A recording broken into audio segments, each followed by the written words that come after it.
A certa altura, não me pergunte por quê, comecei a usar uniformes médicos o tempo todo. Meu assistente, David Tang, comprava-os para mim. Você nos via andando pelas estradinhas entre pubs, completamente doidos com bebida, maconha, ácido, qualquer coisa, usando esses uniformes verdes estilo médico norte-americano, com estetoscópios ao redor do pescoço. De vez em quando, os caras do Led Zeppelin vinham a Burridge Cottage. Robert Plant não vivia muito longe, na verdade, e eu ia até a casa dele também. Lembro de uma noite na casa do Plant, pouco depois de voltarmos de Bel Air, em que eu ensinei a jogar pôquer estilo sete cartas. Foi um erro completo. Enquanto explicava as regras, ele disse que queria apostar, só para ver como funciona, está bem? E começou a aumentar as apostas. Eu estava pensando em como ele era estúpido quando o cara mostrou um Royal Flush e eu precisei pagar 50 libras. Ele me depenou, aquele safado. Depois de algumas noites com Zeppelin, percebi que o baterista, John Bonham, era tão doido quanto eu. Então passávamos a maior parte do tempo fazendo as coisas mais estúpidas, competindo entre nós. Isso sempre era assim comigo, sabem? Tentava superar as loucuras dos outros, como fazia no pátio da Birchfield Road. Mas é claro, por trás da máscara havia um velho palhaço triste na maior parte do tempo. Bonham era igual, acho. Ele bebia até desmaiar. Uma vez pedimos para o assistente dele, um cara chamado Matthew, nos levar até um clube em Birmingham, em meu carro. Mas quando chegou a hora de ir para casa, Bonham estava tão doido que ele achou que o carro era dele, então trancou todas as portas por dentro e não me deixava entrar. Eu terminei parado no estacionamento gritando: John, esse é o meu carro! Abre a porta! Vai se fuder, ele dizia pela janela enquanto Matthew ficava acelerando. John, pelo amor, eu disse vai se fuder. Mas esse carro é meu! Aí, algo finalmente voltou a funcionar na cabeça dele. Bem, então você deveria estar aqui dentro, não? Ele disse. Apesar de estar doido o tempo todo nos anos 70, a coisa que eu mais queria fazer era tirar minha carteira de motorista. E puta merda, cara, eu tentei. Fiz a prova mais vezes do que consigo me lembrar enquanto vivi em Burrush Cottage e fracassei todas as vezes. Eu ficava intimidado, sabe? Depois das primeiras tentativas, comecei a ir até o Range Cleaver antes, para acalmar os nervos, mas era muito frequente estar completamente bêbado na hora de entrar no carro com o examinador e dirigir como um louco. Aí pensei que o problema poderia ser o carro, então liguei para o escritório de Patrick Meehan e pedi um Range Rover no lugar do Mercedes. Quando isso não funcionou, pedi um Jaguar, mas era um V12, de modo que toda vez que pisava no acelerador, acordava no meio da grama. No final, fiz o teste num Rolls Royce. Também não funcionou. Finalmente, fui até o médico e pedi algumas pílulas para me acalmar. Então ele me deu uma receita para um sedativo. Na caixa estava escrito: "Não misture com álcool", que era como mostrar uma capa vermelha para o touro, no meu caso. Mesmo assim, eu consegui me limitar a 3 ou 4 cervejas naquele dia. Infelizmente, isso queria dizer que eu fumava 2 vezes mais haxixe. A boa notícia foi que, quando entrei no carro com o examinador, não me senti intimidado. A má notícia foi que, quando parei no primeiro semáforo, apaguei. Desisti das provas depois dessa, mas continuei dirigindo da mesma forma. Sempre que dava uma carona para alguém, eles perguntavam: Você já tirou sua carta? E eu respondia: Ah, claro. O que era mais ou menos verdade. Eu tinha uma licença para a TV, mas não queria jogar tanto com a sorte, e assim comecei a tentar outras soluções. Por isso, terminei conseguindo um cavalo. Geralmente eu não me dou bem com cavalos. Eles não têm freios e têm seus próprios cérebros. Mas eu estava cansado de ir ao Hand Cleaver no meu cortador de grama, então fui ver um vendedor e disse: Olha, você pode me conseguir um cavalo que seja um pouco lento? Alguns dias depois, apareceu uma menina em casa com um cavalo branco, um macho com as bolas cortadas, chamado Turpin. Ele é muito tranquilo, ela me disse. Não vai dar nenhum problema. A única coisa de que não gosta é de barulhos muito altos, como freios a ar. Mas você não tem nada disso por aqui. Oh, não, falei rindo. É muito quieto aqui em Renton. Aí liguei para o escritório de Patrick Meehan para que eles me mandassem algum dinheiro para a criadora. E foi isso. Eu era o orgulhoso dono de um cavalo preguiçoso. Deixei-o na fazenda que ficava no fim da estrada porque eles tinham um pequeno curral e alguém que podia alimentá-lo e limpar seu estábulo. Claro que assim que comprei Turpin, achei que era John Wayne. Comecei a montá-lo e andar por toda Butt Lane, usando um chapéu de cowboy e calças de couro que tinha comprado em Awley, cantando o tema de Rawhide. Depois de alguns dias, comecei a me sentir bastante confortável na cela. Então um dia decidi levá-lo até o Rending Cleaver para mostrar aos locais e talvez me mostrar um pouco ao mesmo tempo. E lá vamos nós por Butt Lane. Ploc, ploc, ploc, ploc. Naquele verão, o Rending Cleaver tinha colocado umas mesas de piquenique ao lado de fora. Então eu sabia que teria uma plateia. E não podia esperar para ver todos os queixos caídos quando aparecesse. 2 minutos depois, cheguei. Claro, todas essas pessoas estavam sentadas do lado de fora com suas cervejas e pacote de comida, e ficaram loucas quando viram aquele lindo cavalo branco. Puxei as rédeas para que Turpin parasse e comecei a desmontar. Estava a ponto de passar a perna sobre a sela quando surge um caminhão de entrega de leite. No começo, nem dei bola. Aquele caminhão passava por Butt Lane toda semana. Mas aí surgiu um pensamento na minha cabeça. Espero que essa coisa não tenha freios a ar. Fez o caminhão. No segundo que os freios a ar começaram a fazer barulho, as orelhas de Turpin foram para trás e ele disparou como um maldito ganhador do grande prêmio. Primeiro, disparou na direção do caminhão, comigo pendurado na sela. Um pé fora do estribo, meu chapéu de cowboy pendurado no pescoço pela correia. Aí ele percebeu que estava indo na direção errada. Então se virou e começou a galopar de volta para a fazenda. Ele passou pelo Rending Cleaver a tanta velocidade que os rostos das pessoas eram apenas borrões. Enquanto isso, eu gritava o mais alto que conseguia: "Pare, seu bosta, pare!" O que foi exatamente o que ele fez, assim que chegou a seu curral. Ele parou de repente, me fazendo voar sobre sua cabeça sobre uma cerca. Caí num monte de merda de vaca. Turpin teve um novo dono depois disso. Alguns dias depois, matei um vigário, ou pelo menos achei que tinha matado. Foi um acidente. Naquela época, no campo, os vigários atendiam em casa. Eles não precisavam de nenhum motivo para vir. Às vezes, você ouvia uma batida na porta e lá estava aquele cara de batina e coleira, querendo falar sobre o tempo. Um dia, enquanto eu estava no pub, o vigário foi até Bulrush Cottage para uma de suas visitas e Thelma o convidou para tomar uma xícara de chá. O problema era que Bulrush Cottage não estava preparada para entreter vigários. Havia latas de cerveja, armas e cachimbos para fumar maconha por todos os lados. E Thelma não tinha ideia do que oferecer ao vigário também. Então ela procurou pela cozinha até encontrar um bolo com uma cara horrível numa lata velha. Sem outra opção, ofereceu um pedaço, apesar do aspecto e do gosto de merda. O que Thelma tinha esquecido era que na semana anterior, meu fornecedor local tinha me dado um haxixe estranho. Estava velho, ou algo assim, então era ruim de fumar, mas ainda potente, como sempre. E, em vez de jogar fora, eu misturei com um pouco de massa para bolo e coloquei no forno. O problema era que havia muita erva e eu só tinha meio pacote de mistura para bolo. Então o resultado foi de 80% de erva e 20% de bolo, e quase vomitei quando provei. Está vendo esta lata? Lembro de ter dito a Thelma: "Não deixe ninguém mexer." Ela não deve ter me ouvido. Tudo o que ela sabia era que havia uma lata com uma caveira desenhada e um bolo dentro. E tinha um vigário para alimentar, então serviu uma fatia. Ele tinha acabado de engolir o último pedaço quando eu voltei do pub.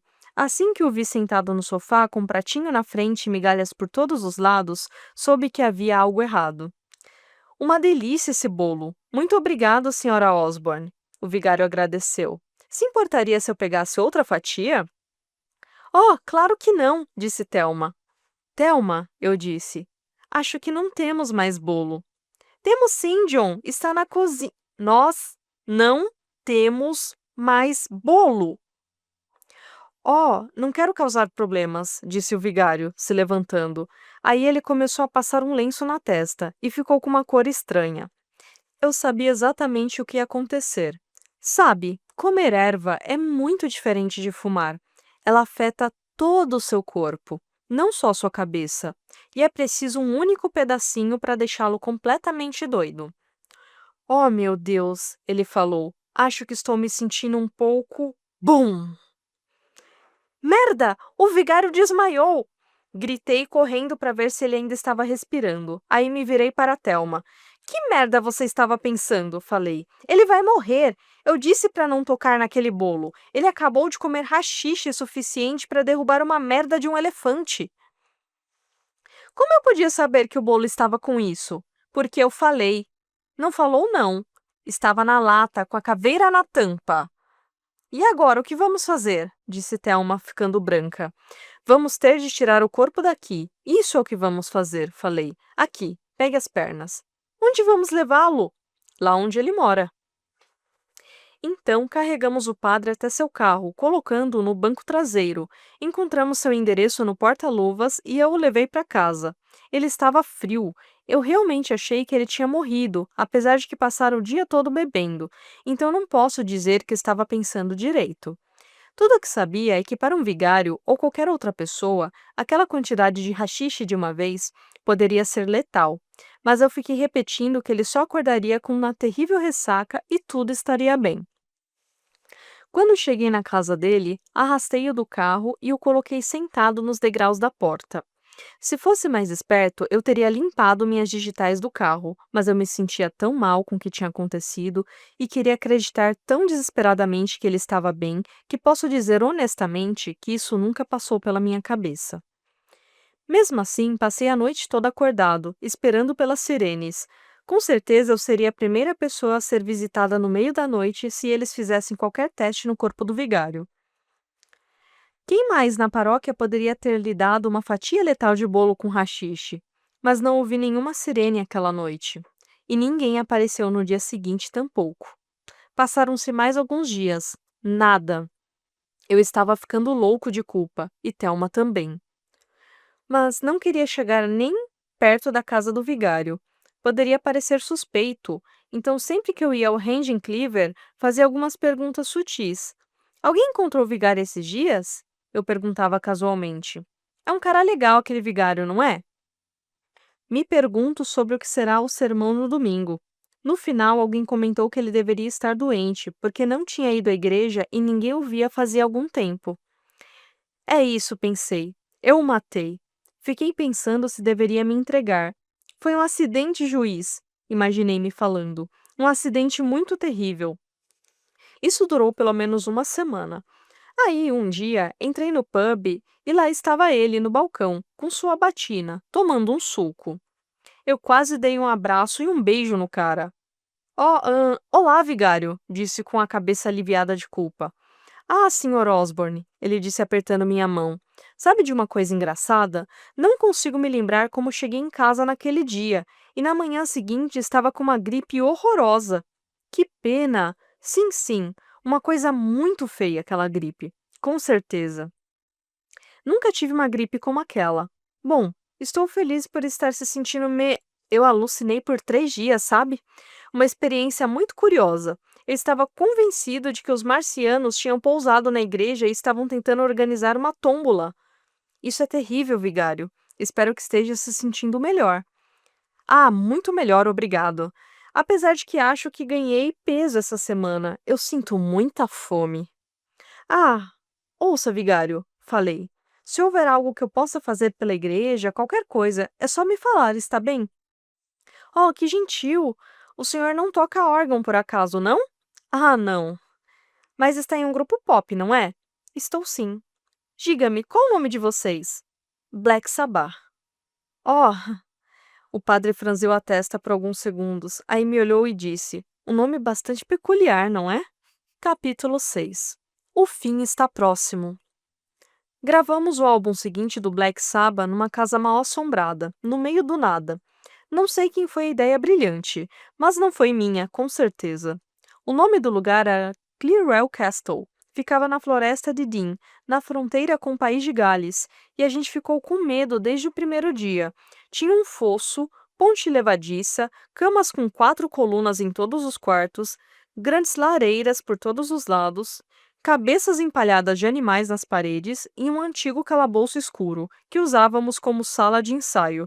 Tinha sido construído em 1728, no mesmo lugar de uma antiga casa Tudor, e os moradores locais nos contaram que uma figura sem cabeça andava pelos corredores à noite, gemendo e chorando. Rimos disso, mas assim que desfizemos as malas, começamos a sentir medo. Bastante. Pelo menos isso aliviou a pressão que estávamos sentindo em relação ao próximo álbum. Estávamos mais preocupados em dormir sozinhos naqueles quartos assustadores com espadas e armaduras nas paredes do que em fazer um álbum que vendesse milhões. Não éramos os senhores da escuridão, estávamos mais para senhores cagões, quando o assunto era sobrenatural. Lembro quando fomos ver O Exorcista naquele Natal na Filadélfia. Ficamos com tanto medo que tivemos de assistir a um golpe de mestre depois para aliviar. Mesmo assim, terminamos dormindo no mesmo quarto de hotel, porque estávamos realmente com medo. É engraçado porque anos depois, Linda Blair, que faz a garota satânica no filme, terminou saindo com meu amigo Glenn Hughes, do Deep Purple. Parece que ela realmente gostava de músicos, até saiu com Ted Nugent durante um tempo. Mas ela não teria nenhuma chance comigo, nem ferrando. Clearwater Castle certamente não foi nossa primeira escolha de lugar para fazer o novo disco. O plano inicialmente teria sido voltar para a mansão em Bel Air e compor o novo disco. Mas aí descobrimos que não poderíamos fazer nenhuma gravação em LA porque Stevie Wonder tinha instalado um sintetizador gigante em nossa sala favorita no Record Plant. Então essa ideia foi arquivada. Provavelmente algo bom. Tínhamos quase morrido por causa da cocaína da última vez que fomos gravar em LA. No Clearwell Castle, por outro lado, o único perigo era morrer de medo. E é claro, nós tentamos muito, muito mesmo fazer isso. Não fazia nem um dia que estávamos ali e as pegadinhas já começaram. Fui o primeiro. Percebi que se colocasse uma fita em nosso gravador de 8 canais e abaixasse totalmente o volume, quando a fita chegasse ao fim faria um barulho alto. Tchachunt! Que ecoava pelas paredes de pedra. Então escondi o gravador embaixo da cama do Tony, pouco antes dele ir dormir.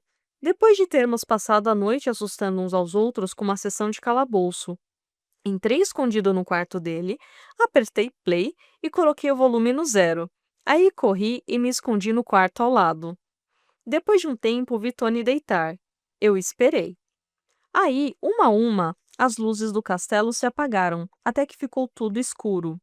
Além do ocasional barulho de madeira e do vento entrando pelas frestas das janelas, o silêncio era total. Aí, uma a uma, as luzes no castelo se apagaram, até que ficou tudo escuro, além do ocasional barulho de madeira e do vento entrando pelas frestas das janelas. O silêncio era total. Eu esperei e esperei. Aí, no meio da escuridão, tchá-tchum, tch.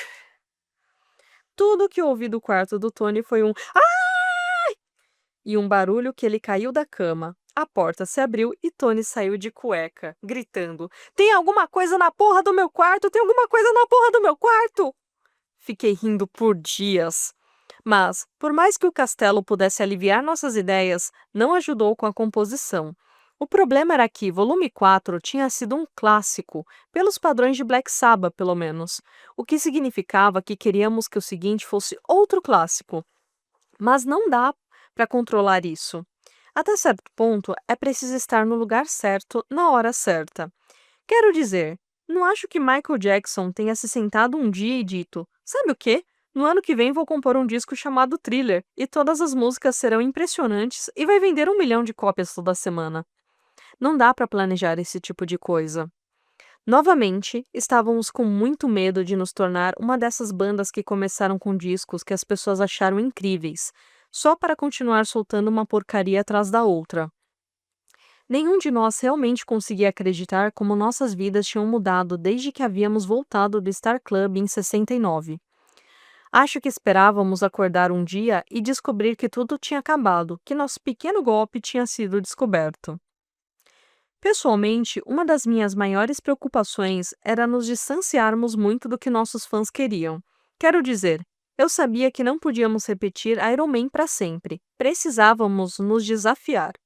Mas também não podíamos colocar um quarteto de sopro em todas as faixas ou começar a fazer algum jazz abstrato. O nome da banda era Black Sabbath. E enquanto nos chamássemos Black Sabbath, seria difícil sermos aceitos como outra coisa. É como o cara que faz Batman no cinema. Ele poderia ser um grande ator, mas se quiser fazer um garçom gay em outro filme, as pessoas vão passar o filme todo se perguntando quando ele vai arrancar aquele smoking, colocar a luva de borracha e pular pela janela. Então precisávamos ser muito cuidadosos. Para ser honesto, durante alguns dias em Clearwater Castle, parecia que não sabíamos o que fazer. Pela primeira vez na vida, Tony parecia estar sofrendo para compor material novo. O que significava nada de riffs. E sem riffs não tínhamos músicas. Foi aquela banda holandesa, Golden Earring, que nos salvou no final. Estávamos ouvindo o último disco deles, Mountain, e algo estalou na cabeça de Tony. Uns dias depois, ele desceu até o calabouço e começou a tocar o riff de Saba Bloody Saba. Como eu disse, sempre que achávamos que Tony não ia conseguir, ele conseguia. E melhorava. A partir desse momento, ele não teve mais brancos, o que foi um grande alívio, mas ainda não conseguíamos nos concentrar naquele maldito castelo. A gente se atacava tanto uns aos outros que ninguém conseguia dormir. Ficávamos só deitados com os olhos abertos, esperando uma armadura vazia entrar no quarto e a qualquer segundo enfiar uma adaga na bunda de alguém. E as malditas pegadinhas que continuávamos fazendo não ajudavam. Eu não sei no que estávamos pensando, porque elas eram realmente estranhas. Você não tem ideia de quem está empurrando o copo, então acaba convencido de que é a sua tia-avó Sally que está atrás de você com um lençol na cabeça. E quando está fazendo isso num calabouço, é ainda pior. Tony era quem mais criava pegadinhas. Um dia, encontrou um velho manequim no armário, colocou nele um fraque e uma peruca, aí jogou da janela do terceiro andar bem quando Bill e Geezer estavam voltando do pub. Eles quase cagaram nas calças. Bill saiu correndo tão rápido pela estrada que deve ter quebrado o recorde de corrida. De outra vez, eu não estava presente, mas alguém me contou. Tori amarrou um pedaço de linha branca numa maquete de barco que ficava no quarto de um dos Rhodes e esticou o fio passando pela porta até outro quarto.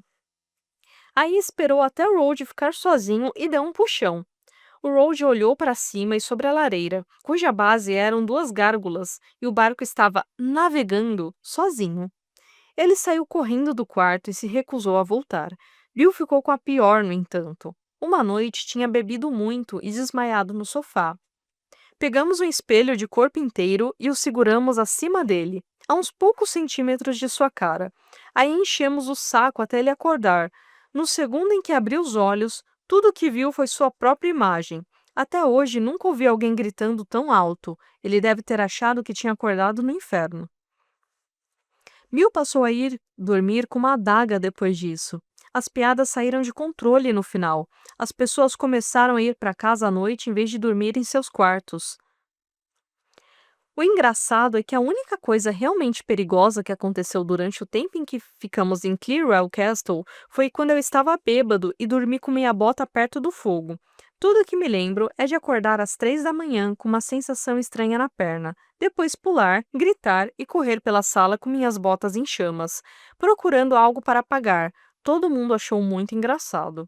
Geezer olhou para mim e disse: "Ilumina um pouco aqui, Ozzy." Mas ele logo parou de sorrir quando uma brasa voou da minha bota e começou a queimar o tapete. Tudo o que posso dizer é: dou graças a Deus pela garrafa de cidra que Bill mantinha atrás da bateria, que usamos para apagar as chamas. Fico espantado como aquilo apagou o fogo, para ser honesto.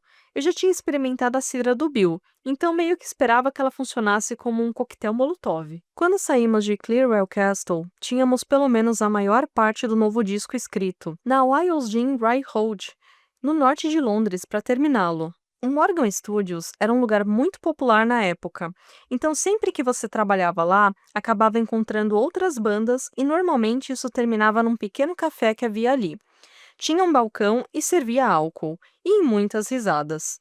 Dessa vez, no entanto, quando fui falar olá para a banda que estava no estúdio vizinho ao nosso, meu coração quase parou. Era o Yes. Enquanto estávamos trabalhando no nosso álbum no Estúdio 4, eles estavam fazendo Tales from Topographic Oceans no Estúdio 3.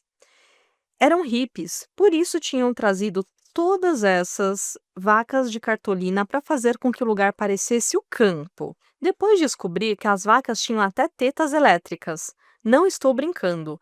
Eles também tinham fardos de feno por todo lugar, uma cerca branca e um pequeno celeiro num canto, como numa brincadeira de criança. Eu só falei para mim mesmo, e eu achava que o Geezer era estranho. Durante o tempo em que estivemos no Morgan Studios, o único membro do Yes que vi no café foi o Rick Wakeman, o tecladista superstar deles. Era famoso por fazer solos rápidos no Moog usando uma capa de mago e no final era o único cara normal no Yes. Na verdade, ele estava sempre no café, normalmente bebendo bastante, e não queria saber nada daquelas vacas de papelão, daquela merda hippie toda. Ele preferia sair dali e jogar dardos comigo. A gente ria muito, Rick e eu, e continuamos amigos até hoje. O cara nasceu para contar histórias. Sair com ele é como An Evening with. Uma vez, ele me contou que tinha mudado legalmente seu nome para Michael Schumacher, para o caso de os policiais o pararem por excesso de velocidade e perguntarem o nome dele. Aí, quando o Psiplod mandou ele se fuder e exigiu ver sua carteira de motorista, lá estava, em preto e branco. Você tinha de admirar esse tipo de dedicação para encher o saco dos policiais. Ele tinha uma coleção de uns 30 Rolls Royce e Bentleys na época. Mas eu não sabia quando os dirigia, já que estava sempre travado. Bebia tanto quanto eu. Aí, uns anos depois, teve vários ataques do coração seguidos e precisou parar. Dava para ver que Rick estava de saco cheio de Tales from Topographic Oceans. Uma das histórias mais engraçadas que já ouvi dele aconteceu na época em que o Yes saiu em turnê com aquele disco. Ele estava tão entediado que, no meio de uma daquelas músicas de 8 horas, mandou o Rode pedir um curry e trazer ao palco. Ele se sentou ao teclado comendo um vidalho de galinha embaixo da capa enquanto fumava um cigarro. Ele não durou muito no Yes depois disso. Bom, um dia no Morgan Studios, quando Rick parecia ainda mais entediado do que o normal, eu perguntei se ele gostaria de vir aos Estúdios 4 para ouvir algumas das nossas faixas. Lembra de tocar a melodia de Sabracadabra para ele no meu sintetizador ARP 2600. Lá estava eu, destruindo aquele riff com um dedo, tocando com Rick me escutando. E quando finalmente parei, Rick só falou: talvez ficasse melhor assim. Inclinou-se em cima do teclado e fez. Seus dedos se moviam tão rápido, eu juro que não dava para vê-los. Perguntei na lata se ele tocaria no disco, e ele falou que adoraria, desde que pagássemos o preço que ele sempre cobrava. Quanto? Eu perguntei. 2 cervejas da melhor marca. Tirando Rick, no entanto, o resto do Yes vivia como monge. Eles não comiam carne. Parece que faziam aulas de yoga todo dia e eu nunca os via tomando cerveja. A única coisa rock and roll que faziam era fumar maconha. E, por acaso, eu tinha acabado de receber outro carregamento de haxixe do Afeganistão, e era fenomenal. Uma merda realmente pesada. Agora, eu já me considerava um pouco conhecedor de maconha naqueles dias. Estava interessado no que o Yes achava dessa coisa. Então, uma manhã, levei meu tijolo de haxixe para o estúdio. Fui ver o Yes e dei uma parte para eles. Por algum motivo, o único que não estava lá era Rick. Aqui, caras, falei, fumem um pouco disso. Eles disseram que experimentariam na hora. Voltei para o estúdio 4, fumei alguns baseados, gravei algumas partes do vocal, fui até o café tomar umas na hora do almoço, voltei, fumei outro, aí decidi ver como estava o Yes. Mas quando cheguei ao estúdio 3, estava vazio. Encontrei a menina da recepção e perguntei: Você viu o Yes em algum lugar? Oh, os caras começaram a passar mal na hora do almoço. Tiveram que ir para casa. No momento, nosso disco tinha um título: Sabbath Bloody Sabbath, por causa da música que tinha quebrado o bloqueio de Tony, e era muito bom. Nosso último grande álbum para mim. Mesmo a arte da capa era ótima. Mostrava um cara deitado na cama sendo atacado por demônios enquanto dormia, com uma caveira e o número 666 acima da sua cabeça. Eu adorei aquela capa. E com a música nós conseguimos encontrar o equilíbrio exato entre nosso velho peso e nosso novo lado experimental.